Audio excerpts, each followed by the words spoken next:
तो hello my dear student, एक बार फिर से मैं राठी सर आपके सामने। आइनिक का लगभग ये लास्ट वीडियो है मोटा मोटा। अगर इसके बाद में आपको किसी क्वेश्चंस में डाउट आते हैं तो फिर अपन और इस पर डिस्कस कर सकते हैं। तो मोटा मोटा ये लास्ट वीडियो है। चलिए, इसके अंदर क्या क्या डिस्कस करना है, लास्ट जो वीडियो में डिस्कस किया था, टाइम वेस्ट नहीं करेंगे। आज का वीडियो काफ़ी ज़्यादा इंपॉर्टेंट होने वाला है। आधा वीडियो तो बहुत ही ज़्यादा इंपॉर्टेंट है, बाकी आधा वीडियो भी काफ़ी इंपॉर्टेंट है क्योंकि क्वेश्चन बहुत हैं गाइड्स के अंदर उसके ऊपर। तो इस वीडियो से क्वेश्चन बहुत सोल्व होंगे आपके, बिकॉज आज लेंगे अपन लोग एसिड बेस के सारे कॉन्सेप्ट इसके अंदर सीखेंगे, और ऊपर से सबसे ताकतवर जिसके हम कहते हैं सॉल्ट एनालिसिस, वो भी इसके अंदर ही आता है। ठीक है ना, वो भी सीख लेंगे। लोग अलग से सिखाते हैं, इसको अलग से भी सीख सकते हो, इसके साथ भी सीखते हैं, दोनों सीखते हैं क्योंकि क्वेश्चन है इसके अंदर। चलिए ध्यान दीजिए, लास्ट जो टॉपिक पढ़ा था वो क्या था, वो था आपका KI और KSP। ये टॉपिक आपने पढ़ा था, उसी का आगे कंटिन्यू पार्ट चलता है। ये क्या है ये चीज़, इसको समझे पहले। इससे पहले सारे वीडियो देख लीजिए प्लीज़, क्योंकि इसका फिर मजा नहीं है। और KSP का कॉन्सेप्ट आ चुका है, मतलब आगे देखने का कोई ज़्यादा सेंस बनता नहीं। तो KSP देखिए आप पहले, क्या होता है KSP और KI क्या होता है, इसको समझ लीजिए। KSP का सिंपल मतलब मैंने उस समय समझाया था कि जैसे मैं 4 रोटी खाता हूँ, ये मेरी कैपेसिटी है। ठीक है, अब मैं रोटी खाने बैठा तो कितनी रोटी खाऊंगा वो है सारा खेल। आइए, जैसे मान लीजिए मैंने 2 रोटी खाई, इसका मतलब मैं हूं अनसैचुरेट, मुझे अभी और खाना चाहिए। मान लो मैंने 3 रोटी खाई, अब भी मैं अनसैचुरेट हूं। 4 रोटी खाई, मैं सैचुरेट हूं, और 5 खा ली तो मैं सुपर सैचुरेट हूं। इसे हम बोलते हैं PPT, प्रेसिपिटेशन आना। एकदम सरल सा। तो ध्यान रखिएगा, जैसे KSP आप निकालते हो, जैसे मैं कहता हूं AgCl है, इसका KSP का फॉर्मूला बताओ, तो आप क्या करते हो, इसको डिसोशिएट करते हो और क्या बनता है Ag प्लस और Cl-। तो इसके KSP का फॉर्मूला बनाते कैसे हो, ऐसे सिंपल सा, ये सर Ag प्लस होता है और ये Cl- होता है, दैट्स इट। ओके, सिंपल सा फॉर्मूला है। वैसे ही KI का फॉर्मूला क्या है, KI का फॉर्मूला भी यही है, कुछ भी नया नहीं है। क्या, Ag प्लस Cl-, यही KI है। बस ये है कि KSP का मतलब है 4 रोटी खाना, मतलब वो KSP की वैल्यू आपको देता है। क्वेश्चन क्या पूछता है, बताओ इसका PPT आएगा नहीं आएगा, दैट्स इट। तो KSP आपको देता है कि भाई खाते कितने हैं, 4। निकालना क्या होता है, KI कैसे निकालें, Ag देगा, Cl देगा, मल्टीप्लाई करो, KI आ गया। और उस KI की वैल्यू अगर आपकी KSP से ज्यादा है, ध्यान रखिएगा मैंने उस समय भी कहा था कि KSP से ज्यादा, KSP से कम, ये पता करना है। तो KSP से ज्यादा है तो PPT आएगा, KSP से ये वैल्यू अगर कम है और KSP ज्यादा है, लेकिन बोलना ही नहीं है कि KSP ज्यादा है, ध्यान रखिएगा, तो फिर ये है आपका अनसैचुरेशन। और अगर ये दोनों बराबर हैं तो इसे कहते हैं सैचुरेशन। ठीक है, संतृप्तता की स्थिति है, संतृप्त। 4 खानी थी, 4 खा ली। ये समझ में आया, ये लास्ट टॉपिक में अपन ने किया था। इसी का आगे पार्ट चल रहा है सॉल्ट एनालिसिस। ये क्या चीज होती है, अब समझे इसको। इसकी एक पूरी टेबल होती है, इसको देखिए, ये पूरी टेबल बनाई जाती है। अब इसको समझे, जबर काम का है, बहुत काम का चीज़ है, बहुत ही ज़्यादा काम का है। कैसे, इससे आपकी सॉल्युबिलिटियाँ बहुत सारी क्लियर हो जाएगी दिमाग में। जैसे लैब में आपको क्या करते हैं, जैसे टीचर लोग आपको एक सैंपल देते हैं। ओके, ये ले भाई, वो पुर्ची में डाल के देते हैं ना, तो आपको सैंपल देते हैं। आप क्या करते हो, टेस्ट ट्यूब में उसको, और कहते हैं बता इसमें क्या क्या है, कौन कौन सा आयन है। तो अपने कोर्स में है 6 ग्रुप्स हैं, ओके, जिसमें अलग अलग आयन्स होते हैं, Pb, Ag, ठीक है, आर्सेनिक, Fe, निकल, Mn, ये सारे ग्रुप्स हैं अपने कोर्स में। ठीक है ना, इनमें से कौन सा आयन है तो पता लगाओ। तो कैसे पता लगाएं, तो आपको वो, ठीक है, सैंपल देता है, आप क्या करते हो, टेस्ट ट्यूब में डालते हो और उसमें पानी डाल के उसको गर्म करते हो। सिंपल सा प्रोसेस है, याद आ रहा होगा थोड़ा बहुत, नहीं आ रहा तब भी फर्क नहीं पड़ता, ये प्रोसेस होता है जो बता रहा हूँ वो है। तो क्या करते हो, तो टेस्ट ट्यूब लेते हो, उसके अंदर सैंपल डालते हो, पानी डालते हो ताकि वो डिजोल्व हो जाए। नहीं डिजोल्व हो रहा तो गर्म कर देते हो, और गर्म करके बना लिया। फिर क्या करते हो, फिर स्टार्ट होता है मेथड। देखो मेथड क्या है, सबसे पहले क्या करते हैं, फर्स्ट ग्रुप का टेस्ट करते हैं। वो सैंपल ले लिया, फर्स्ट ग्रुप का टेस्ट करते हैं। फर्स्ट ग्रुप में डालते क्या है, आते ही सबसे पहले क्या डालते हैं, HCl डालते हैं। और ये Gr क्या है, ये है ग्रुप रिएजेंट, मतलब ये जो ग्रुप है ना, ग्रुप, फर्स्ट ग्रुप, इसका ये रिएजेंट है। मतलब सर इसका क्या मतलब है, आ रहा है, धीरे धीरे समझे इसको। तो ये HCl डालते हैं, तो ये होता है ग्रुप रिएजेंट। ये क्या करता है, अंदर जो भी सब्सटेंस होगा, जैसे मान लो मैंने आपको दिया Mn, मैंने आपको दिया Ag, मैंने दिया उस, ठीक है, सैंपल के अंदर डाल के आपको, और पता करो Ag है कि नहीं है, Mn है कि नहीं है। तो आप क्या करते हो, अंदर HCl डालते हो HCl। तो वो HCl आपने डाला, HCl डालने से अंदर क्या है, क्लोराइड आयन। तो फर्स्ट ग्रुप जो होता है वो क्लोराइड की फॉर्म में सबको PPT की फॉर्म में बाहर निकालता है, क्लोराइड की फॉर्म में PPT बनाता है। अभी इसको एक बार पहले थोड़ा समझ लें, फिर एकदम वापस जीरो से स्टार्ट करेंगे। तो फर्स्ट ग्रुप किस फॉर्म में निकालता है, क्लोराइड की फॉर्म में, और चूंकि HCl से क्लोराइड आ रहे हैं इसीलिए इसको बोलते हैं ग्रुप रिएजेंट। सेकंड कौन होता है, ये भी डालते हैं ये भी डालते हैं, बट ग्रुप रिएजेंट कौन होता है, H2S, इसमें सल्फर है ग्रुप रिएजेंट में तो ये सल्फाइड की फॉर्म में आता है। थर्ड के अंदर ग्रुप रिएजेंट कौन होता है, 4,5 ड्रॉप HNO3 डालते हैं, ये डालते हैं ये डालते हैं, तो एक डाला, दो डाला, 3 लोग डाल दिया आपने, लेकिन ग्रुप रिएजेंट कौन है, हाइड्रोक्साइड, मतलब ये है ग्रुप रिएजेंट। ये पता होना चाहिए आपको। इससे हासिल क्या होगा, सब हासिल होगा, मजा बहुत आएगा, अगले 5, 7, 10 मिनट में देखना, ठीक है ना। आपको भी लगेगा अरे यार ये क्या नया सीख लिया आज हमने, ऐसा तो हमने कभी नहीं सीखा, तो वो चीज़ सीखोगे। थोड़ा थोड़ा टॉपिक बढ़ने दो। तो ये सारे ग्रुप रिएजेंट है, सब समझ में आ गया। अब चलते हैं आगे। ये ग्रुप रिएजेंट होता क्या है, करता क्या है, ये कैसे काम करता है, इसको समझो।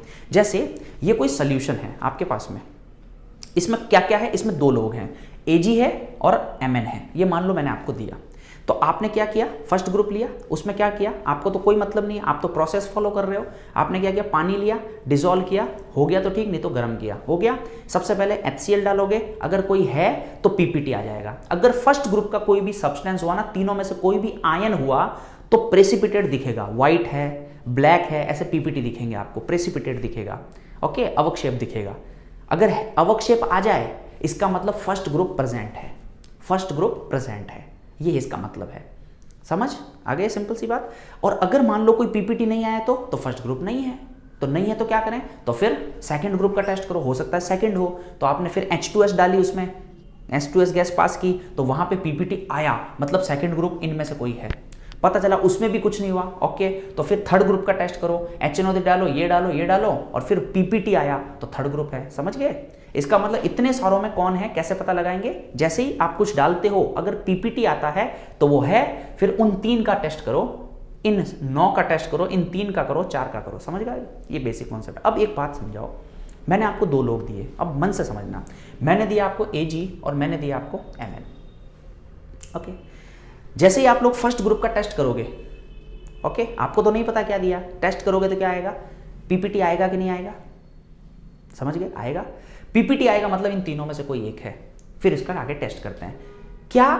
और मान लो सेकंड क्वेश्चन पूछते हैं, मान लो मैंने आपको Ag दिया ही नहीं, मैंने आपको क्या दिया उस टेस्ट के अंदर, Mn दिया, तो आपने पहला ग्रुप डाला, ये क्लोराइड डाला, HCl डाली, क्या PPT आएगा। मैंने जब आपको फर्स्ट ग्रुप का कुछ दिया ही नहीं तो PPT क्यों आएगा भाई, मैंने तो सिर्फ Mn दिया आपको, मान लो ऐसा मान लो, तो PPT नहीं आएगा। सेकंड ग्रुप का सल्फाइड डाला, PPT नहीं आएगा। अब मेरे को एक बात समझाओ, सिंपल सा, इसको समझो, ये Ki होता क्या है, Mn लिया अपन ने, इसका ध्यान रखिएगा, ये रहा आपका Mn, ओके। इस Mn का कुछ Ksp होगा, बताओ इसका Ki क्या होगा। मान लो ऊपर से मैंने क्या डाले, Cl, HCl डाला, तो क्या Mn ने MnCl2 नहीं बनाया होगा, बिल्कुल बनाया होगा। और MnCl2 का Ki लिख के बताओ तो क्या लिखोगे, MnCl2 डिसोशिएट होकर क्या देगा, Mn+2 Cl-, तो बताओ Ki क्या होगा इसका, Ki होगा इसका Mn+2 Cl- का स्क्वायर। तो अंदर Mn था, और मान लेते हैं इसका Ksp कुछ है, एक वैल्यू मान लो, जो माननी है मान लो, 100 मान लो, 500 मान लो, जो भी मानना है। तो मैंने क्या किया, एक मान लो ऐसे ही, वैसे Ksp जो है माइनस की पावर्स में होती है, लेकिन आपको समझने के लिए मान लेते हैं इसकी वैल्यू है 1000, ऐसा मान लीजिए। तो मान लो Ksp की वैल्यू कितनी है, इसकी 1000 है। जब तक, और PPT कब आएगा, PPT तब आएगा ना जब Ki की वैल्यू इससे बड़ी हो जाए या इसके बराबर आ जाए, 1000 आ जाए, 1000 से बड़ी हो, 1001 हो गया, आ जाएगा PPT, सिंपल। अब एक बात बताओ, अंदर Mn है तो अंदर कुछ Mn है, कितने हैं, कुछ भी एक डेटा ले लो, ठीक है, जैसे Mn है अंदर 10, ओके। ऊपर से मैंने Cl डालने स्टार्ट किए, डाले HCl की फॉर्म में, Cl डाल रहा हूं। आप Cl चाहे कितने भी डालो, इस पानी की एक लिमिट है, उतने ही Cl अंदर आ सकते हैं, बाकी Cl अंदर घुलेंगे नहीं। और वो Cl कितने घुलेंगे, मान लेते हैं Cl घुले 10, तो 10 का स्क्वायर या 1000 करने के लिए इसको अपन ऐसा कर लेते हैं, ठीक है, इसको कर लेते हैं 5, ताकि थोड़ा अपना क्वेश्चन मेंटेन रहे, नहीं तो मेरे को डेटा बदलने पड़ेंगे, ठीक है। इसका मतलब Cl एक लिमिट तक ही घुलते हैं, ऐसा नहीं है कि Cl घुलते जा रहे हैं, ऐसा नहीं होता है। इसका मतलब Cl एक लिमिट में घुले। अब इसका स्क्वायर करो, आंसर कितना है 25 और ये 10, तो ये 250। क्या Ki की वैल्यू Ksp से बड़ी आई, नहीं आई, कम आई, इसका मतलब Mn का PPT नहीं आएगा, मतलब MnCl2 नाम की चीज पानी में बड़े मजे से घुलेगी। लेकिन इनको देखिए आप लोग, ये जो Ag है, ये Ag क्या करेगा, ये Ag क्या बनाएगा, AgCl,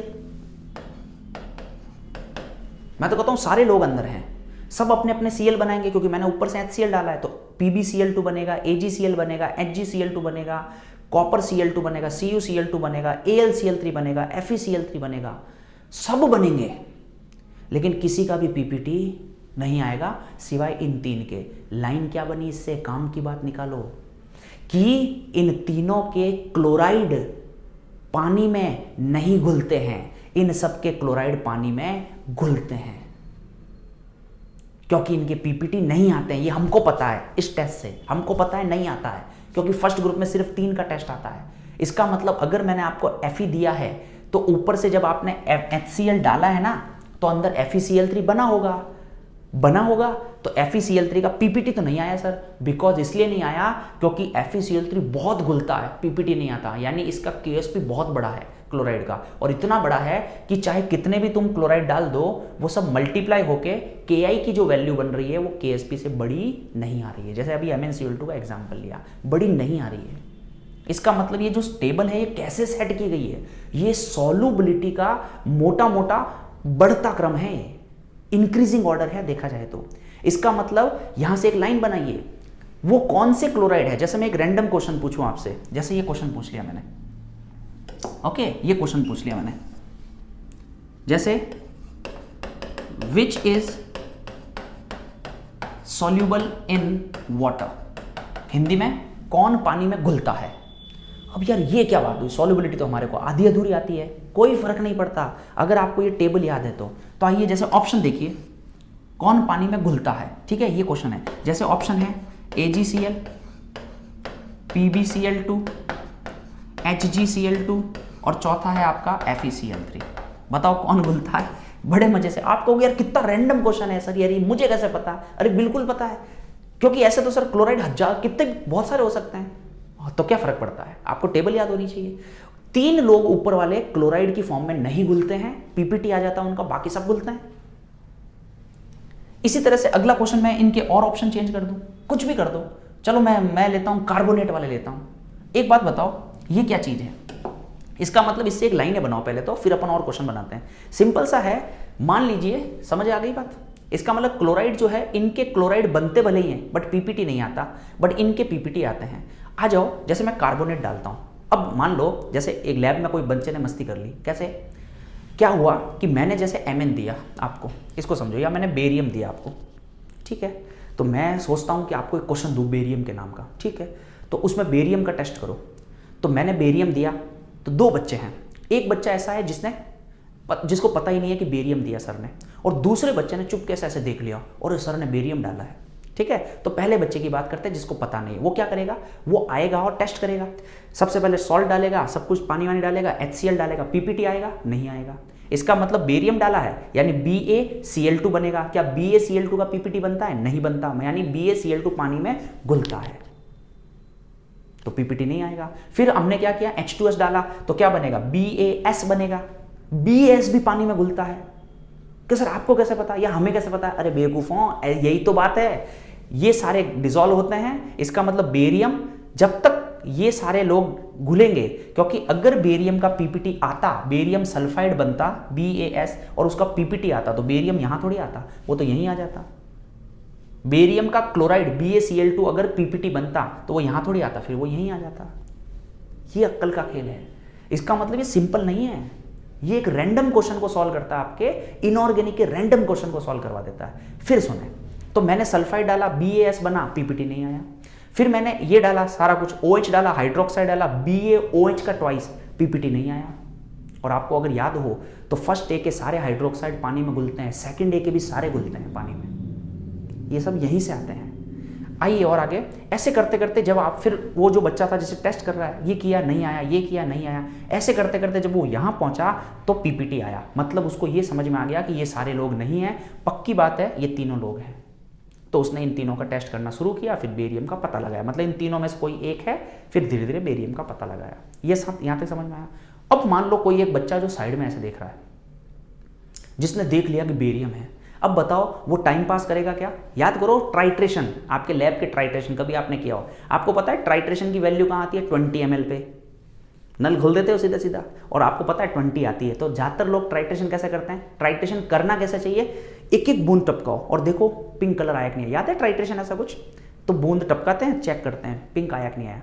और अपन लोग क्या करते हैं, हमें पता है 20 पे आएगी रीडिंग लगभग, तो हम क्या करते हैं सीधा ही 18 या 19 तक तो सीधा ऐसे खोल देते हैं और फिर 19 के बाद बंद करते हैं, फिर बूंद बूंद टपकाते हैं, क्योंकि हमें पता है यही होना है।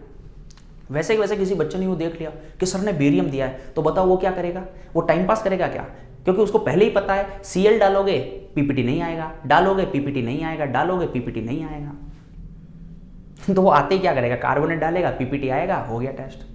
अब यहां से हो गई चोट, उस बच्चे के साथ में दिक्कत हो गई क्या, तो उस बच्चे ने ऐसे देखा कि सर ने क्या दिया है, बेरियम, और सर ने भी उसको ऐसे देख लिया, समझ गए। तो बच्चे ने ऐसे देखा, सर ने भी देख लिया, सर ने थोड़ा इग्नोर किया कि नहीं मैंने देखा नहीं तेरे को। सर को पता चल गया कि बच्चे ने देख लिया है कि बेरियम दिया है। सर क्या करेंगे बताओ, चुपचाप सर ने क्या की, पर्ची बदल दी और उसने क्या डाल दिया, Mn डाल दिया या Fe डाल दिया, Fe डाल दिया, समझ गए।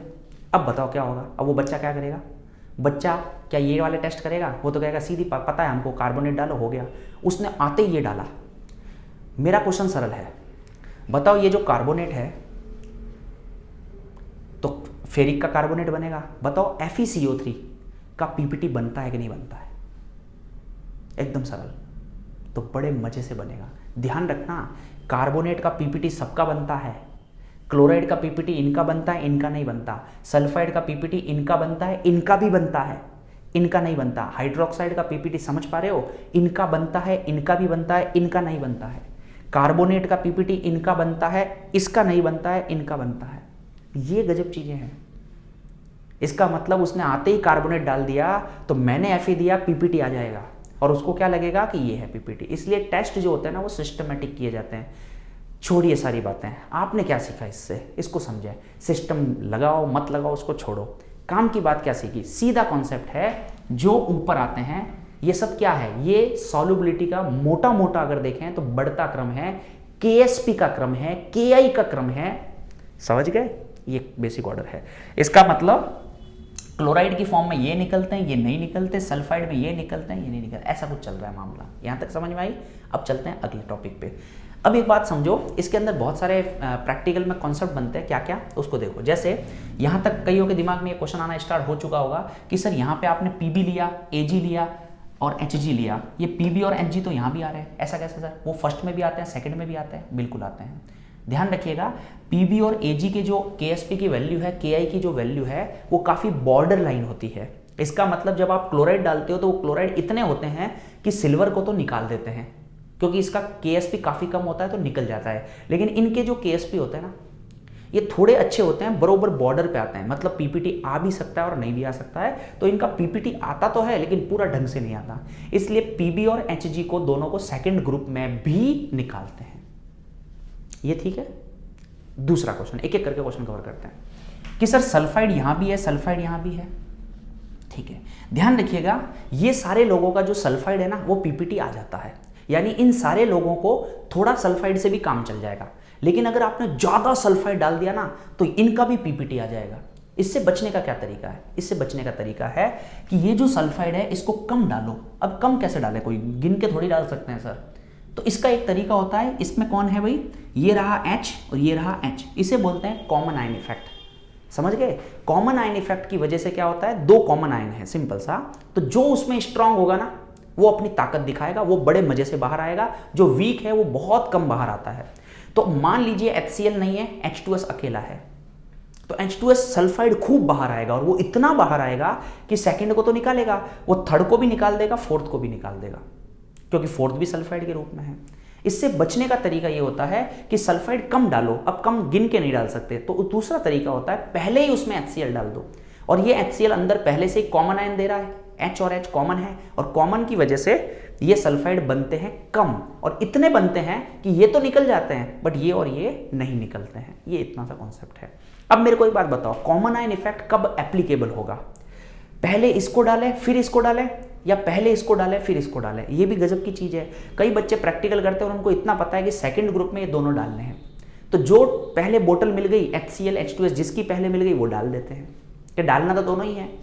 अरे ऐसे नहीं होता भाई, इसको कॉमन आयन चाहिए, इसका मतलब ये कम बनना चाहिए, तो पहले ये आना चाहिए फिर ये, क्योंकि अगर आपने ये डालने से पहले इसको डाल दिया अगर, तो ये तो खूब सारे सल्फाइड दे दिए। इतने में आप ढूंढते हुए ये बोतल ढूंढ रहे हो अभी आप कि कहाँ है HCl कहाँ है, इतने में तो इसने पीपीटी दे दिया सबका। समझ रहे हो? इसका मतलब पहले ये डाला जाता है फिर ये डाला जाता है। चलिए थर्ड पे चलते हैं। इसमें सर ये HNO3 की 2-4 बूंदे डाली है, ऐसा क्यों? ध्यान रखो, अगर आपने कभी पढ़ा हो तो HNO3 बहुत ताकतवर ऑक्सीडाइजिंग एजेंट होता है। ये किसकी बराबरी करता है? बराबरी नहीं करता, उससे भी खतरनाक। किससे खतरनाक होता है? ये KMnO4 सुना होगा आपने, बहुत तगड़ा ऑक्सीडाइजिंग एजेंट होता है, उससे भी खतरनाक है ये। और HNO3 की तो D ब्लॉक के अंदर रिएक्शनें भरी पड़ी है, P ब्लॉक में, D ब्लॉक में, इवन कंपटीशन लेवल पे बहुत क्वेश्चन आते हैं HNO3 पे। तो ये HNO3 क्या है? Strong oxidising agent. तो क्या होता है कि कई ऐसे Fe होते हैं, जैसे Fe जो है वो 2 तरह से पाया जाता है, Fe2 भी होता है, Fe3 भी होता है, जबकि एल्यूमिनियम तो 3 ही होता है। ओके, तो इस अगर Fe3 है तब तो काम चल गया, लेकिन अगर Fe2 है तो Fe2 जो होता है ना, उसका KSP होता है थोड़ा ज़्यादा। वो यानी ये जो आप हाइड्रोक्साइड डालते हो ना, ये इतने नहीं है, कितने भी डाल दो वो इतने नहीं होते हैं कि Fe2 को PPT बनवा दे। तो उसका क्या तरीका? उसका Fe3 बनवाओ, और Fe3 के लिए ये इतने होते हैं कि PPT आ जाए। इसका मतलब अगर अंदर Fe है तो Fe2 को कैसे भी करके Fe3 में कन्वर्ट कराओ, बस ये कॉन्सेप्ट है। इसलिए HNO3 डालते हैं 2 को 3 में कन्वर्ट करने के लिए, 2 को 3 बनाते हैं, क्योंकि 2 का PPT क्या होता है, KSP क्या होता है? ज़्यादा, यानी वो घुलता है, वो PPT नहीं देता है, लेकिन 3 वाला दे देता है। तो उससे बचने का यही तरीका। आ जाओ, इसमें भी देखो आपको साफ साफ दिख रहा है हाइड्रोक्साइड है, मतलब ये आपको डालना था। सर ये क्यों डाला? फिर वही साफ साफ दिख रहा है, इसमें भी कौन है? NH4, इसमें भी कौन है? NH4, मतलब कॉमन आयन इफेक्ट।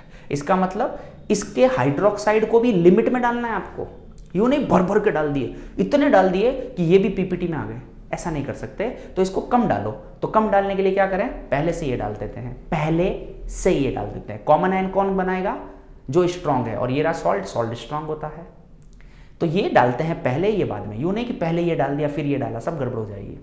नेक्स्ट आ जाओ, इसके अंदर जब ग्रुप रिएजेंट सल्फाइड था तो सल्फाइड डाल दो सर, इसकी क्या जरूरत है? तो दिख रहा है ये कौन है? H एसिड, और ये कौन है? OH base. इसका मतलब ये तो और ज्यादा ऑपोजिट आयन इफेक्ट हो गया। ऑपोजिट मतलब H2S जितना निकाल सको निकालो, ताकि ये 4th ग्रुप के पूरे सब निकल जाएं, कुछ बचे नहीं। इसका मतलब यहां पे लगाते हैं हम लोग common ion effect, NH4 H common ion effect, और यहां हम लगा रहे हैं OH और H ऑपोजिट आयन इफेक्ट। ये है क्या यार? ये है KSP, ये है KI, ये है PPT, ये है कॉमन आयन, ये है ऑपोजिट आयन के ऑर्डर्स। इसका मतलब इस एक टेबल में सब लोग आते हैं, KSP आता है, KI आता है, कॉमन आयन आता है, ऑपोजिट आयन आता है, सब आते हैं, और सॉल्युबिलिटी तो आ ही रही है सबसे काम की। तो ये इस तरह से चलता है। अब यहाँ तक आते आते तो कॉमन आयन और इन सब का कुछ बचा नहीं, क्योंकि कुछ ही लोग बचे हैं, तो भर भर के डालो, सब निकलता है। तो ये है पूरा मेथड, और इसमें क्या क्या क्वेश्चंस बन सकते हैं सब मैंने कोशिश की है, और नोट्स बनाने हैं तो ये सारी चीज़ें लिख भी सकते हो, कोई बड़ी चीज़ नहीं है। समझ आया? अब बचा हुआ 1-2 टॉपिक और हैं, वो भी देख लीजिए। ओके, आइए शुरू करते हैं। एसिड बेस कॉन्सेप्ट्स, 3 कॉन्सेप्ट है अपने कोर्स में।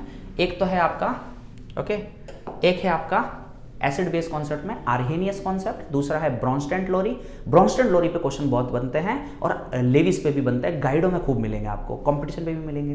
तो पहला आ जाओ, आर्हेनियस कॉन्सेप्ट क्या है? इसे कहते हैं H+OH कॉन्सेप्ट। ये क्या कहता है? ये कहता है एसिड कौन होता है? वो सारे लोग एसिड होंगे जो पानी में जाके, पानी बहुत जरूरी है इसके अंदर, इसने वाटर के बारे में बहुत बात की है।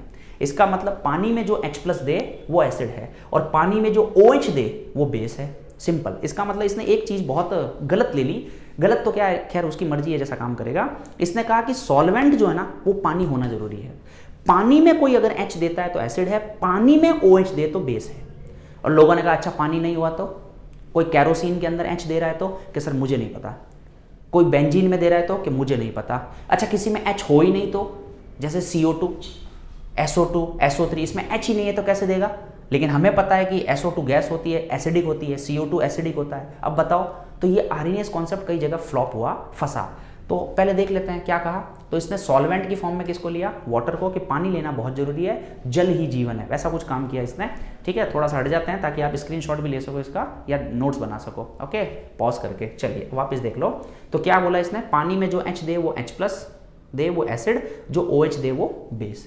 सॉल्वेंट की फॉर्म में पानी लिया। कमियां क्या थी इसकी, तो वही बोला मैंने अभी, couldn't explain the acidic nature of CO2 SO2, CO2 SO2 SO3 NO2 और भी बहुत सारे लिख सकते हैं अपन, उनकी एसिडिक नेचर को नहीं समझा पाया। मतलब किन की नहीं समझा पाया, वो जिनमें H+ नहीं है उनकी एसिडिक नेचर समझा ही नहीं पाया बेचारा, तो एसिड नहीं बता पाया कि कैसे बताते हैं। तो लोगों ने कहा बता इसकी भी बता, कि नहीं बता सकता मैं क्योंकि इसमें H नहीं है, तो H देगा तो बताऊंगा, फ्लॉप हो गया। आगे जाके couldn't explain the basic nature of N2O CaO, इसमें भी OH नहीं है, तो इनकी क्षारीय प्रवृत्ति को नहीं समझा पाया क्योंकि OH है नहीं। इसके अलावा कोई सॉल्ट है जैसे K2CO3 NH4Cl, बहुत सारे सॉल्ट हैं, उनमें तो H और OH होता ही नहीं है, फिर कैसे समझाओगे। इसने कहा मुझे नहीं पता, समझ गए। तो ये इनकी भी नेचर को नहीं समझा पाया। इसके अलावा जैसे इसने एक चीज तो बस पकड़ के बैठ गया, पानी लूंगा जल ही जीवन है, ऐसा कुछ कर रहा था मामला। तो विलायक पानी लिया, ये भी इसका ड्रॉबैक है। कोई कहे कि HCl है लेकिन मैं केरोसिन में डालूंगा, अब बताया कैसा है वो, और हमें पता है वो एसिडिक होता है, तो ऐसे करके वो फंसता चला गया। तो फिर आरएनएस जब इतनी बुरी तरह से फंसा तो आरएनएस ने कहा यार चलो थोड़ा चेंज कर लेते हैं, लेकिन उसने फिर भी थोड़ा ही चेंज किया। तो उसने कहा मॉडर्न आरएनएस कॉन्सेप्ट दिया, ये इसी का पार्ट माना जाता है, लेकिन उसने एक चीज को नहीं छोड़ा, और वो क्या था, पानी। उसने कहा कि अगर कोई कंपाउंड है और उसको आप पानी में डालते हो, वो H+ दे तो एसिड, OH दे तो बेस, ये तो बता दिया। लेकिन अगर उसमें H नहीं है तो उसको डालने के बाद अंदर H+ की कंसंट्रेशन बढ़ जाए, कैसे बढ़ जाए वो छोड़ो, बट बढ़ जाए। अंदर खुद में H नहीं है लेकिन H+ की कंसंट्रेशन बढ़ जाए। जैसे एक एग्जांपल लेते हैं, जैसे CO2 को जब इसमें कोई H तो है नहीं, लेकिन जब इसको पानी में डालते हैं तो ये क्या बनाता है, H2CO3 बनाता है, और ये H2CO3 एसिड है जो H+ देता है, और ये देता है H+ प्लस CO3-2। तो इस तरह से H+ बढ़ गया तो ये एसिड है। तो ऐसे करते करते CO2, NO2, SO2 ये सारे भी एक्सप्लेन होने स्टार्ट हो गए। जैसे SO2, इसको पानी में डालो क्या बन जाएगा, H2 SO3, और ये बनाएगा आपका H+ और SO3-2। ओके, ये बनाएगा, तो ये बनने लग गए। तो इस तरह से इनको भी एक्सप्लेन कर दिया। बेस की बात करें तो जैसे उसने लिया CaO, इसको पानी में डालो, ये क्या बनाएगा, कैल्शियम हाइड्रोक्साइड, और क्या देगा ये Ca+2 and 2OH-। ओके, इस तरह से OH बनने लग गए। तो ऐसे करते करते दुनिया भर के लोग एक्सप्लेन होने स्टार्ट हो गए। लेकिन एक जगह जाके उसने फिर वही माथा फोड़ी, किस चीज़ की, कि साहब मैं ना पानी तो नहीं छोड़ूंगा, डालना पानी में ही पड़ेगा। इसका मतलब पानी में कोई H दे एसिड, पानी में कोई OH दे बेस, पानी लेना जरूरी है। कैरोसिन की बात हम नहीं करेंगे, बेंजीन की बात नहीं करेंगे। तो अभी भी इसका एक ड्रॉबैक माना जाता है आरएनएस का, यानी बहुत कुछ मॉडर्न कर दिया उसने, लेकिन एक ड्रॉबैक अब भी है, और वो क्या है, वो है आपका कि वो पानी को नहीं छोड़ता। ये है आरएनएस कॉन्सेप्ट। दूसरा कॉन्सेप्ट होता है आपका ब्रॉन्स्टैंड-लोरी कॉन्सेप्ट। आओ, क्या है ब्रॉन्स्टैंड-लोरी कॉन्सेप्ट, क्या होता है, सिंपल पढ़ लेते हैं ताकि अगर कोई राइटिंग मिस्टेक हो तो आप देख पाओ। The substance which give H+ in any solvent, कोई भी सॉल्वेंट लो, देखो नया कॉन्सेप्ट आया। इसका मतलब उसने क्या बोला, सॉल्वेंट कोई हो, पानी वानी कोई जरूरी नहीं है, कैरोसिन, डीजल, पेट्रोल जो लेना लो, जिसके अंदर वो H+ दे दे एसिड कहलाएगा, और जो OH- दे, ओके ये देखो मिस्टेक आई ना, इसे पता चल जाता है, जो OH- टेक्स, नहीं सॉरी H+ का ही कॉन्सेप्ट है ये तो। ओके, तो जो H+ ले, जो H+ दे वो एसिड, और जो H+ ले वो बेस। ये सिंपल सा कॉन्सेप्ट था। ओके, तो जो H+ दे एसिड, ले बेस। आरएनएस क्या कहता था, H दे एसिड, OH दे, देने का कॉन्सेप्ट था, वो एसिड और बेस। इस तरह से यहां होता है H देना और H लेना, ठीक है, ये होता है इसका कॉन्सेप्ट। तो इसको कहते हैं हम लोग H+ कॉन्सेप्ट भी बोलते हैं, H+ कॉन्सेप्ट भी बोलते हैं इसको। ओके, ये भी चलता है इसके लिए नाम। तो क्या कहता है, जो H दे, और कहाँ दे, कोई सॉल्वेंट हो, तो क्या लिखा, वे यौगिक जो किसी भी विलायक में H दे वह अम्ल, जबकि H लेने वाले क्षार कहलाते हैं। जैसे मैंने कहा HCl है, मान लो HCl ने क्या किया, HCl ने एक H+ दिया और क्या बनाया Cl-, तो ये क्या कहलाएगा, एसिड। H2SO4 है, इसने H+ दिया, क्या बनाया SO4-2, क्या कहलाएगा ये, एसिड। H3O+ है, उसने H+ दिया, क्या बनाया H2O, क्या है ये, एसिड। यानी ये कौन है, ये है ब्रॉन्स्टैंड एसिड, ये सब एसिड्स हैं, सब ने H दिए तो एसिड है, सिंपल सा। एसिड कैसे हो सकते हैं? वो न्यूट्रल हो सकता है, नेगेटिव हो सकता है, एसिड पॉजिटिव हो सकता है, कुछ भी हो सकता है। आ जाओ बेस में, इसने H प्लस लिया, क्या बनाया? NH4 plus. इसने H प्लस लिया, क्या बनाया? HCO3 minus. इसने H प्लस लिया, क्या बनाया? Cu H2O का 3 और एक H लिया तो ये भी पानी बन जाएगा, H2O का होल 4 प्लस 2। ओके, इसका मतलब H लेने वाले क्या कहलाते हैं? ब्रॉन्स्टैंड बेस। ओके, इसका मतलब इन्होंने H लिया तो बेस कहलाएंगे, सिंपल सा। ब्रॉन्स्टैंड बेस भी न्यूट्रल हो सकता है, नेगेटिव हो सकता है, पॉजिटिव हो सकता है, सब हो सकते हैं। ओके, सिंपल सा। इसका मतलब ब्रॉन्स्टैंड कॉन्सेप्ट क्या है? ब्रॉन्स्टैंड लोरी, H देने वाला एसिड, लेने वाला बेस, दैट्स इट। पानी वानी कोई लेना देना नहीं है। ओके, अब यहाँ से कॉन्सेप्ट क्या बनता है कि जो सॉल्वेंट होता है, अगर हम सॉल्वेंट की बात करें, वो अगर है अंदर, ओके, तो वो कैसा काम करेगा? सॉल्वेंट खुद यानी विलायक जो है वो कैसा काम करेगा? सॉल्वेंट कैसा काम करेगा? ओके, तो विलायक कैसा काम करेगा? विलायक अम्ल या क्षार दोनों की तरह काम कर सकता है, एसिड भी काम कर सकता है, बेस भी काम कर सकता है, कैसा भी। ये डिपेंड करता है सामने कौन है। जैसे मान लो मैंने पानी लिया सॉल्वेंट की फॉर्म में, सामने मैंने HCl लिया। अब आपको तो पता ही है पानी में HCl क्या करता है? H प्लस देता है। इसका मतलब H प्लस देगा तो क्या बनेगा? Cl माइनस, और वो H प्लस इसको लेना पड़ेगा। अरे भाई सीधी सी बात है, मैंने अगर H दिया है तो तुमने लिया है, लेना पड़ेगा भाई। या फिर मुझे आज H चाहिए तो तुम दोगे, हम दो ही हैं मान लो, तो आप दोगे, मैं लूँगा। इसका मतलब ये पानी था, बैठा था बेचारा, HCl आया, उसने कहा मैं तेरे को H दूंगा। क्या ऐसे कैसे देगा भाई? कि मैं दूंगा, क्योंकि मैं ताकतवर हूं, मैं दूंगा, तो दे दिया बेचारे। तो इसको लेना पड़ा, तो लेने वाला क्या हुआ? बेस, और देने वाला क्या हुआ? एसिड। इसका मतलब इसने दिया तो ये हो गया आपका एसिड, और इसने लिया तो ये हो गया बेस। तो मेरा क्वेश्चन है, बताओ पानी क्या होता है? एसिड या बेस? तो फिलहाल इस रिएक्शन में तो बेस है। अब आ जाओ, मान लो अमोनिया है। अमोनिया की तो नेचर कैसी होती है? बेसिक। ये तो H लेता है, तो पानी को क्या कह रहा है? H दे। ये कि मैं नहीं दूं, अरे देगा कैसे नहीं भाई? देना पड़ेगा। तो इसने खींच लिया इससे, तो क्या बचा? तो ये बन गया NH4 plus OH minus. Okay, तो कुल मिलाकर अमोनिया ने लिया तो ये हो गया आपका बेस, तो ये हो गया आपका एसिड। तो मेरा सिंपल सा क्वेश्चन है, बताओ पानी कैसा होता है? एसिड होता है कि बेस होता है? तो ये दोनों होते हैं, डिपेंड करता है सामने वाले पे। तो सॉल्वेंट जो होता है ना, वो एसिड बेस दोनों की तरह काम करता है, सामने पे डिपेंड करता है। ओके, नेक्स्ट क्या बनता है मामला? आ जाइए, nature of any substance is depend upon other. अब बताओ, जैसे मैं आपको एक क्वेश्चन पूछूं, बताओ CH3COH क्या होता है? तो आप क्या कहोगे कि सर CH3COH क्या होता है? तो आप क्या कहोगे? सर ये तो एसिड होता है। एसिड में कैसा एसिड होता है? तो आप कहोगे वीक एसिड होता है। ये आपने पढ़ा। अब आते हैं, देखें आपकी बात सच है कि झूठ है। चलिए, जैसे मान लो कि CH3COH, मैं ही CH3COH हूँ, मेरी क्या इच्छा है? H देने की, क्योंकि मैं एसिड हूँ, H देना चाहता हूँ, तो मैं चाहता हूँ कि कोई H दे दे। अब हो क्या रहा है कि सामने आ गया पानी, और पानी तो किसी को कोई मतलब नहीं है पानी को कहा है उसने कि H दूंगा, तो CH3COH ने H दे दिया, पानी ने ले लिया। लेकिन सामने दो लोग आ गए, जैसे CH3COH और HClO4, और दोनों में ताकतवर एसिड कौन है? अगर आपको नहीं पता है तो मैं बता देता हूँ, ताकतवर होता है HClO4। ओके, तो इसने क्या बोला कि मैं H दूंगा, ये क्या कह रहा है? मैं भी H दूंगा। अरे तेरी, ये क्या हुआ भाई? तो अब बताओ दोनों में H देगा कौन? तो जो ताकतवर होगा वो अपना H देगा। तो बताओ दोनों में ताकतवर कौन? तो आपको नहीं पता, मैं बता देता हूं, ये होता है स्ट्रॉन्ग। इसका मतलब ये देगा। जैसे भी पानी के साथ थोड़ी देर पहले क्या होता है? HCl आया, उसने क्या कहा? मैं H दूंगा। पानी क्या कर रहा था? मैं नहीं लूंगा। अरे लेगा कैसे नहीं? देना पड़ेगा, मैं दूंगा तेरे को। तो ऐसा खेल हो गया। इसका मतलब ये क्या कह रहा है? मुझे H देना है, ये क्या कह रहा है? मुझे भी H देना है। तो आखिरकार देगा कौन? ये देगा, तो इसको लेना पड़ेगा। और जब ये लेगा तो काम कैसा करेगा? बेस की तरह। पानी के साथ कैसा काम कर रहा है? इसने H दिए, इसने ले लिए कि ठीक है मेरे क्या दिक्कत है। सामने कौन आ गया? इसने क्या बोला कि मैं H दूंगा, और ये क्या कह रहा है? मैं H लूंगा, क्योंकि ये तो बेस है। बेस तो चाहता है कि मेरे को H दे, और ये क्या चाहता है? इसका मतलब इसने कहा मैं दूंगा, इसने कहा देख ले, ऐसा हल्के में ले रहा है। ये कह रहा है मैं दूंगा, और ये क्या कर रहा है? हाँ मैं लूंगा, जल्दी दे।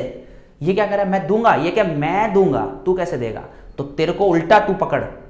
और यहां पे ये कहता है मैं H दूंगा, बेंजीन कहता है मुझे चाहिए ही नहीं। कि चाहिए कैसे नहीं? दूंगा, कि कुछ नहीं दे सकता, क्योंकि हम न्यूट्रल लोग हैं, हमें कोई किसी से कोई मतलब नहीं। हम नॉन पोलर लोग हैं, हमें कोई मतलब ही नहीं है, ना हम लेते हैं ना हम देते हैं, बात खत्म हो गई। ये लेना देना करते ही नहीं है। इसका मतलब कैसा काम करेगा? यहाँ पे CH3COH कैसा काम करेगा? वीक एसिड की तरह। ओके, यहाँ पे कैसा काम करेगा? यही CH3COH कैसा काम करने लगा? स्ट्रॉन्ग एसिड की तरह। यहां पे CH3COH कैसा काम करने लगा, उल्टा इसने इसको H दिया है, मतलब इसने लिया है। H लेने वाला क्या होता है, बेस, यानी ये तो बेस है यार। और बेस कैसा है तो लेकिन वीक, क्योंकि इसने कोई मन से नहीं लिया, मतलब बड़ी मुश्किल से लिया लेकिन लिया है, तो ये है वीक बेस। और इसके साथ में ये ना H दे रहा है ना ले रहा है, कुछ करने ही नहीं दे रहा है इसको, इसका मतलब ये कैसा है, न्यूट्रल, उदासीन है। तो बताओ CH3COH कैसा होता है, weak acid, strong acid, weak base, neutral. हाँ होता है, सब होता है, डिपेंड करता है सामने कौन है, सामने वाले पे डिपेंड करेगा। लेकिन तो फिर सर हम वो जो कहते हैं ना कि CH3COH वीक एसिड होता है, फिर वो कैसे होता है, वो क्या मानते हैं, जब कुछ ना दे तो हम क्या मानते हैं कि सबका कंपेयर कहाँ किया गया होगा, पानी में किया गया होगा, तो पानी को मान के बताया जाता है, ये ध्यान रखिए। इसका मतलब अगर आपको ये कहा जाए कि CH3COH पानी में कैसा होगा तो बता दीजिए, जो तो रटा हुआ है आपके। लेकिन कल को मान लो आगे कुछ दे दे तो हाथों हाथ रुक जाइएगा और सोचिएगा और फिर आंसर दीजिएगा। ओके, तो ऐसा कुछ भी, ये भी क्वेश्चंस बनते हैं कुछ नए नए, तो ये डिपेंड करता है।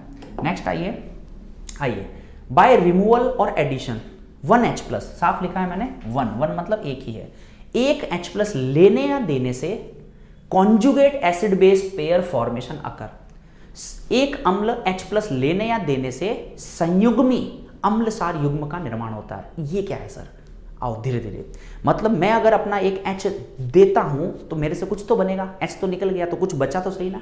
वो क्या है, वो है मेरा कॉन्जुगेट, मेरा है वो, मेरा, और मेरे को वहां पे क्या कहते हैं, कॉन्जुगेट वर्ड यूज करते हैं केमिस्ट्री में। तो मेरा है मतलब कॉन्जुगेट है, मेरा संयुग्मी है वो। ओके, आइए कैसे, जैसे HCl है, इसने H दे दिया तो पीछे कुछ तो बचा, तो ये बचा। अच्छा ये कौन है, इसने H दिया तो ये कौन है, एसिड, तो ये कौन है, तो एक एसिड का कॉन्जुगेट कौन होता है, बेस। क्यों सर, सीधी बात है, ये प्लस और माइनस क्या, ये चिपकना नहीं चाहेंगे, और अगर ये चिपके तो इसने H लिया और लेने वाला क्या होता है, बेस। कैसा बेस, इसका बेस, और इसका को बोलते हैं कॉन्जुगेट, यानी ये अगर एसिड है तो इसका कॉन्जुगेट है ये कॉन्जुगेट बेस। उल्टा भी कर सकते हो, इसको अगर बेस बोलते हो तो इसको बोलते हैं इसका एसिड, कौन सा, कॉन्जुगेट एसिड, ऐसे बोला जाता है। ओके, तो एसिड का कॉन्जुगेट बनता है बेस, बेस का कॉन्जुगेट एसिड, ये सिंपल सा होता है। आइए एसिड बेस कॉन्जुगेट, ठीक है ना, a acid has a conjugate base, एक एसिड का कॉन्जुगेट होता है बेस और बेस का कॉन्जुगेट होता है एसिड एंड वाइस वर्सा। जैसे एक अम्ल का संयुग्मी कौन होता है, एसिड का कौन बनता है, बेस, बेस का कौन बनता है, क्षार का संयुग्मी अम्ल। तो एक क्वेश्चन है मेरे पास, जैसे ये गाइडों में मिलेंगे, ये काफी ट्रेंडिंग क्वेश्चन है, गाइड्स के मिलेंगे आपको। जैसे मैं कहता हूं CH3COH ने एक H दे दिया या एक H ले लिया, दोनों कंडीशन है मेरे पास में। तो मान लो उसने एक H दे दिया तो ये क्या बना, तो इसने क्या किया पहले ये पता लगाओ। यानी मेरा क्वेश्चन है ये क्या है, ये कॉन्जुगेट एसिड है या कॉन्जुगेट बेस है, ये मेरा क्वेश्चन है। तो ध्यान रखिए इसने क्या किया, H दिया, देने वाला क्या होता है, एसिड, तो बनने वाला होता है बेस, यानी ये है कॉन्जुगेट बेस। अगर आपको देखो बात समझ में आई तो वीडियो रोकिए और इन 3 के आंसर दीजिए, किन के नीचे क्या लिखने वाला हूं मैं। ओके, रोकिए और ट्राई कीजिए, मैं तो आंसर स्टार्ट कर रहा हूं देना। आइए यहां से यहां क्या हुआ है, इसने एक H लिया है, लेने वाला क्या होता है, लेने वाला इसने लिया है और ये बनाया, लेने वाला क्या होता है, बेस, तो ये क्या बनेगा, एसिड, कौन सा, कॉन्जुगेट, संयुग्मी। ओके, आइए इधर, यहां से यहां क्या हुआ है, इसने एक H दिया है तो ये बना है, इसका मतलब देने वाला होता है एसिड, तो बनने वाला हुआ बेस, कॉन्जुगेट बेस। यहां से यहां क्या हुआ, इसने एक H लिया है तभी ये बना है, लेने वाला होता है बेस, तो बनेगा कॉन्जुगेट एसिड। चलिए आइए, जैसे मेरा एक क्वेश्चन है ये वाला, पहले फिर बाद में ये करते हैं। आइए, which is the conjugate base of this, इसका कॉन्जुगेट बेस बताना है, इसका बेस बताना है, इसका कॉन्जुगेट मतलब इसका बेस बताना है, मतलब खुद कैसा काम करेगा, एसिड की तरह। और एसिड क्या होता है, जो अपना H निकालता है ना। फिर पढ़िए, which is the conjugate base of this, तो जो H निकालता है। आओ इस कंपाउंड में से H निकालो। अब आपके पास 2 ऑप्शन है, या तो यहां से H निकालो या इस पानी का कोई भी एक ले लो मॉलिक्यूल, उसमें से एक H निकालो। अगर आपने यहां से H निकाले तो ये तो ऐसा कैसा पड़ा है, AlH2O का 5, एक H निकल गया तो O बचेगा, AlH2O का 5 O बचेगा। और अगर आपने यहां से निकाला है तो क्या बनेगा, 4 पानी बचे, एक पानी अलग कर दो, उसमें से एक H हटाओ तो पीछे क्या बचेगा, OH, एक OH था ही, एक और ये बनेगा। तो दोनों आंसर सही लग रहे हैं, ठीक है, दोनों आंसर सही लग रहे हैं। बताओ आंसर क्या बनेगा। ये है बेसिक, सॉरी ये 1 ही था, ये 1 करो इसको, ओके ये बनेगा इसका। बताओ क्या आंसर है। आंसर दोनों सही है लेकिन ज़्यादा करेक्ट कौन सा है ये ध्यान रखिए, ज़्यादा करेक्ट है ये वाला। थोड़ा सोचिए, अगर आपको थोड़ा बहुत ये पता हो, नहीं पता तो आप पता कर लेते हैं। जैसे ये होता है H3PO4, इसके 3 Ka होते हैं। जैसे ये सबसे पहले अगर इसने एक H+ दिया तो क्या बनेगा H2PO4 माइनस, इसे बोलते हैं Ka1। फिर इसने एक और H दिया तो ये बनता है Ka2, ये एक और H दिया तो बनता है PO4-2, और फिर इसने एक और H दिया तो बनता है Ka3 और इससे बन जाता है PO4-3। ये ध्यान रखिएगा, सबके लिए कॉमन है। Ka1, Ka2 और Ka3 में जो रिलेशन होता है ना, सबके लिए है। ये जो रिलेशन होता है वो होता है Ka बड़ा नहीं होता है, बहुत बड़ा होता है। Ka2 बड़ा नहीं होता है, Ka3 से बहुत बड़ा होता है। बड़ा ही मान लो, बड़ा होता है, वैसे बहुत बड़ा होता है, वैल्यू बहुत बड़ी बड़ी आती है इनकी, ओके इनकी कंपेयर में। जैसे इसकी वैल्यू 10⁻⁻5 तो ये बहुत कम होगा, 10⁻⁻8 -9 ऐसे कुछ आएगा, ये और भी नीचे चला जाएगा, ओके। तो आइए इसके अंदर, इसका मतलब होता है एक बार अगर किसी में से H निकल गया, और ये H पानी था, उस पानी में से एक H निकलने के बाद ही तो ये OH बना है, तो OH और फिर H+, ओके तो OH बचा। अब इसमें से एक और H निकालना बहुत मुश्किल है भाई, इसकी बजाय पानी में से निकालना ज़्यादा इजी है। तो आंसर दोनों सच हैं, दोनों में ज़्यादा बेटर है आपका सेकंड, ये थोड़ा ध्यान रखो। आइए और पढ़ते हैं। एक स्ट्रॉन्ग जो होता है ना, उसका कॉन्जुगेट कौन होता है, वीक होता है, और वीक का कौन होता है, स्ट्रॉन्ग होता है। एसिड का कौन होता है, बेस होता है। बेस का कौन होता है, एसिड होता है।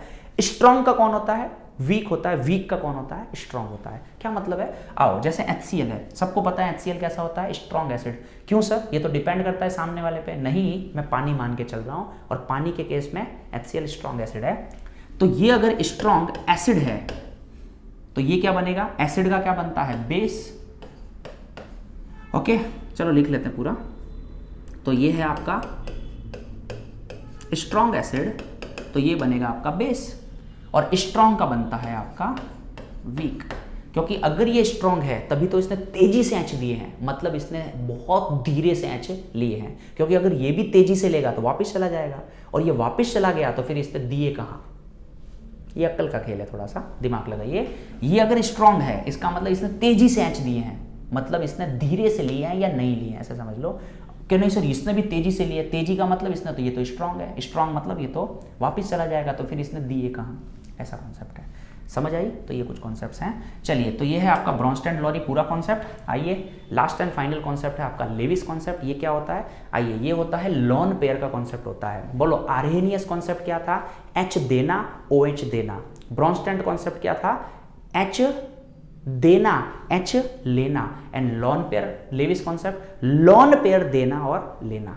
ये अलग अलग कॉन्सेप्ट्स हैं। तो लॉन पेयर कॉन्सेप्ट कहलाता है। लॉन पेयर अगर कोई देता है तो लेविस बेस होता है, लुईस शार होता है। लॉन पेयर मतलब अयुग्मित इलेक्ट्रॉन युग्म, है ना। इंग्लिश वर्ड ज़्यादा बेटर होता है हिंदी वालों के लिए, लेकिन चलो लिख दिया ये भी।